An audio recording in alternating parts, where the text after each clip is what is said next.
ላለፉት 7 ዓመታት በተከታታይ ሳናቋርጥ ክረምቱን በሙሉ ዛፍ በመትከል ኢትዮጵያን ለማልበስ የኢትዮጵያን መሰረት ለመጣል መላው ኢትዮጵያ ሕዝብ ከፍተኛ ጥረት ሲያደርግ መቆየቱ ይታወቃል።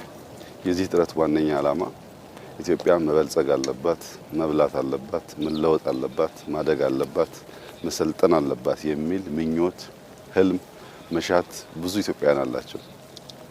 እንደዚህ ያለው ትላልቁ ህልም ሊሳካ የሚችለው አስተማማኝ መሰረት ከተጣለ ብቻ ነው።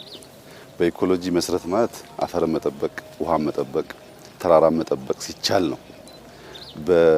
ከህግ አንጻር መሰረት መጣል ማለት ህዝብ ተወያይቶ የጋራ የሆነ አሳታፊ የሆነ አስተማማኝ ህግ ማስቀመጥ ሲችል ነው። እነዚህ ፋውንዴሽንስ ሳይጣሉ እዚህ ላይ የሚገነባው ማንኛውም ግንብ በማንኛውም አጋጣሚ ፈራሽ ሊሆን ይችላል። አሁን እየሰራን ያለው ለልጆቻችን ነው። ተስፋ ነው የምንተክለው፣ ነገን ነው የምንተክለው፣ ኢትዮጵያን ነው የምናለብሰው። ይህ ደግሞ የሚሆነው በትብብር ነው። መላው ኢትዮጵያ ህዝብ ወጥቶ በሚያደርገው ጥረት ነው። ይህ ጥረት ከዚህ ቀደሙ ኢትዮጵያ የቀረ አይመስለኝም። ብዙዎች ሬኮግናይዝ አድርገውት የኢትዮጵያን ፋና ለመከተል የኢትዮጵያን አካሄድ ለመከተል ጥረት እያደረጉ ይታያሉ።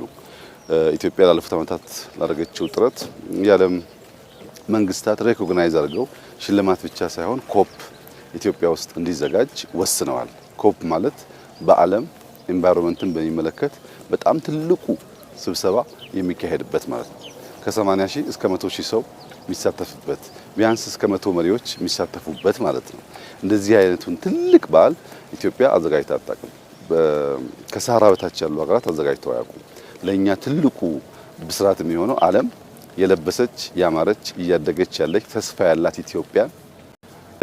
ኢትዮጵያን ከብዙ ንግግር በላይ ገልጠን ለማሳየት የኛን ተጨባጭ ልምድ ለማካፈል ትልቅ መድረክ ነው። በዛው ልክ ደግሞ የምናገኛቸው ጥቅሞች በርከት ያሉ ናቸው።